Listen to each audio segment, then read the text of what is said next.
MARGO walked slowly back to camp. She exhaled, stopping to lean against a tree. Oh, ANWEN. She sighed. She wished there was another way, but knew there wasn't. Not if they were to make sure ANWEN was ready in time. And even with her method of choice, there were no guarantees it would work. Tyler watched her from a small ways away. He cleared his throat to announce himself before coming any closer. It's never easy. He commented as he caught up to her. Being the responsible one, that is. MARGO turned at the sound of his voice. No. She agreed, identifying his face. I felt the same way when I allowed her to come here. It was like I was abandoning her. In a way, it was the same when she went off with her father that one night. She pushed away from the tree and brushed the dirt from her hands. Tyler closed the gap between them. He then offered his canteen as he ignored the minute amounts of moisture in her eyes.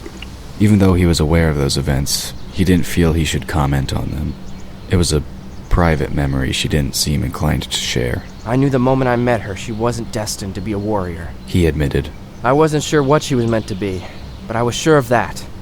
With that in mind, I think you've chosen the right path. MARGO accepted the canteen and took a sip. I hope you're right. ANWEN has always been a quiet child. She's already been through so much. But if she can't master this lesson, we can't move on. And you and I both know what that means. Tyler nodded. She will understand. It's her destiny. He didn't want to add the few other things he knew. Not yet. Things like how ANWEN was no longer quite mortal, or how she'd already begun to change the fabric of reality. Just look at how far she's come. They fell into step, heading back to the camp. MARGO returned the canteen. Yes. She agreed. She is different. And I don't think it's just because she almost died. There's something more. I just can't put it into words. Tyler resisted the urge to correct her on that one point. ANWEN hadn't almost died. She had. But MARGO didn't need to know that. At least, not yet. ANWEN sat cross-legged on some moss she'd discovered. When her first position hadn't afforded comfort, she opted to look for something better. Part of her wondered if it might have been better to be uncomfortable. It kept her from wanting to doze off, or at least made it less likely that she would. Her hands rested lightly on her knees as she closed her eyes. About an hour had passed since her mother had left her there. She still wasn't sure what she was supposed to do. She tried listening for the sounds of insects and animals. Somehow, she was sure that wasn't quite what her mother had in mind. A slight breeze made the tree branches rustle. The wind raised goosebumps along ANWEN's skin and she shivered. It wasn't cold out, but it somehow felt as though the temperature had dropped. You're pathetic, Daphne said in her mind, slowly taking shape. You'll never be as great as I am by just sitting here. Don't you even know what it means to be a mage? She snorted in disdain as her body took on more definition in ANWEN's thoughts. I somehow doubt you do. This exercise is pointless. ANWEN tried her best to ignore the mental taunts, but part of her feared Daphne was right. What was the point of sitting in the middle of nowhere? She was no closer to hearing everything, as her mother put it, than she had been back before she'd met Tyler. No. She shook her head. There has to be a reason. So sure are you? Daphne asked. But what if you're wrong? What if you're both wrong? What then? Will you whine and complain that life isn't fair? Because it's not. A sigh escaped ANWEN's lips, more out of irritation than anything. I'd be able to hear things better if you just shut up. She admonished. Can't you go hunt someone else? Daphne snorted. Fat chance there. She retorted. You're mine to torment for forever. Even if my spell didn't destroy your soul, you're now stuck with me. You know that. I'm not going anywhere. ANWEN tried to mentally push the other girl away. After all, Daphne was far from helpful. She resettled herself and continued to try and meditate. Madame Millard stroked the coat of a particularly ugly fallen. This one looked like a cross between a bear cub and a hairless dog. It's all right, she crooned. Things had not quite gone as planned. The keykeeper was still outside her reach, but time would change that. It's all right. Soon you will feast on dragon flesh. I said let me in! Outside her tent, someone argued with her second in command. After more rustling, the flap lifted and Joseph entered. Madame Millard, We need to talk. He paused at the sight of the fallen, cringing away. No matter how many he'd seen over the last few days, he still could not get used to their ugly appearance. Madame Millard noticed his disconcerted staring, but she only smiled and she continued to stroke the hairless head. I thought you were assigned to guard duty. She commented. Why did you abandon your post? She continued to croon, her voice level and calm. Joseph steeled himself, keeping a wary eye on the creature. Madame Millard was known for having a honey tongue when she wanted to use it. You still haven't found Daphne. He answered. It's been almost a week and no one has so much as looked for her. Why? Standing, Madame Millard sent her fallen outside. My niece is perfectly capable of taking care of herself, She responded. I'm sure she's off on some errand of her own. She moved over to the low table where a map of the mountain range sat. Now, if you don't mind, I have some business to attend to. Joseph puffed up his chest, looking as though he was preparing to give battle. He backed down when the mage continued to ignore him. With a bit of a huff, he left the tent. Striding away, he headed not back to his post, but towards the destroyed amphitheater. He felt sure Daphne had been there. If no one else was going to look for her, he would, and he'd find her, one way or another.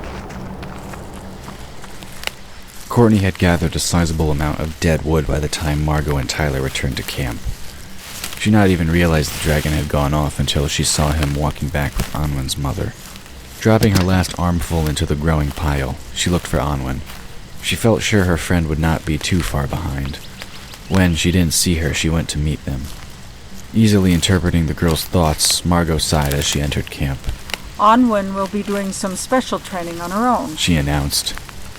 Courtney blinked in confusion. But I thought... She turned to follow the other two back towards the main clearing. Tyler moved around the makeshift fire pit and found a seat on an old stump. ANWEN's not a fighter like we are, He reminded. It would go against her nature to force her to become one. I'm sure Margot means the best by giving her a different kind of lesson. Courtney's mouth fell open. She couldn't believe what she was hearing. But doesn't she need to know how to defend herself? I mean, what if something happens? The Fallen could come again, just like they did back at Walter's house. How is she supposed to defend herself if you've left her out there on her own? She indicated the forest with a shrug of her shoulder. Margot found another stump to sit on. It sat close to the other two, but it was still far enough away that she couldn't just reach out and touch either of them. I have always known that ANWEN's nature is not a typical one. She said. It's not her job to fight, but to unite two halves of the same whole. Forcing her to go against that nature will only break her. Courtney shook her head as she moved to place several small logs into the fire pit. I don't understand. Tyler exchanged looks with Margot as Walter came back to camp with his own armful of wood. It's our job to protect her. He informed. And remember, no Fallen can come here. She'll be fine. Walter dropped his load of wood into the pile. He brushed off the resulting bark and dirt on his clothes as he walked over to the group. To protect who? ANWEN. Margot answered. I've known for a long time that her destiny is a special one. Kern wouldn't have taken such an interest in her if it wasn't. Courtney dropped down in defeat, declining the stump Tyler offered her. But you can't seriously mean to just leave her out there on her own. You'll at least bring her some food, right? And what about wild animals? She'll have to defend herself against those, won't she? Margot shook her head. She has everything she needs. And Tyler assures me that there are no creatures on this island that will disturb her. When she is ready, I will bring her back. End of discussion. Until then, we must do what we can to prepare for what is coming. I suggest weapons practice, especially for you. She pointed at Courtney. And spell work. Tyler tried to repress a smile as he watched Margot take charge. She would have made a wonderful matriarch, or a general, he mused. He didn't mind so long as she didn't overstep her bounds. She may have the skills and authority of a leader, but she wasn't technically the one in charge. Courtney sat back on her heels. Me? Why me? My skills are fine. You saw them back at Walter's house. Tyler, you tell her. She gave the dragon a half-pleading look. Margot shook her head. What I've seen of your skills have led me to believe them lacking. That has to change if you want to stand a chance against the Mage Circle. We should work on your speed of execution as well. Courtney groaned. Sounds like boot camp to me. Walter sympathized with the girl. MARGO reminded him of one of his old drill sergeants, firm and unrelenting. I've been thinking, since I don't have any of that Dragon Mojo ability, I sneak back to the mainland tonight, to get a few special supplies. I could be back before dawn. What do you think? MARGO glanced at the former soldier, deciding what to say when Tyler smoothly interceded. It would be better if I go with you. He pointed out. Navigating the lake is hard enough for non-dragon folk during the day. That's part of the ward on the waters. But at night, unless you have a mage or a dragon with you, it's 10 times more dangerous. Strictly speaking, that wasn't entirely true. But he didn't think they needed to know that. Of course, once the mountain was reopened and the dragons awakened, it might as well be. With the return of the dragons, the Isle would be more carefully guarded from outsiders. As things stood, it was only a half-truth. Not to mention, Tyler continued, if I go, we can bring back twice as much, and maybe find a more secure boat for our troubles. Who knows? I might even be tempted to do a bit of reconnoitering. MARGO looked like she wanted to protest, but didn't. Instead, she simply nodded. It would be easier to let Tyler worry about the non-mage. That way she could focus on the two girls. That's fine by me. Just don't get caught. Tyler smiled. Sure, she had tacked the last bit on to feel as though she had some control over the decision. Wouldn't dream of it, he replied. Since that's been settled, I suggest Walter and I catch a few hours of sleep. With that, he moved to the smaller of the two tents and crawled inside. Walter was not far behind him. MARGO pursed her lips, staring at the tent flap. Turning, she focused on COURTNEY. If you're not too tired, I suggest we start working on your sword and spear techniques.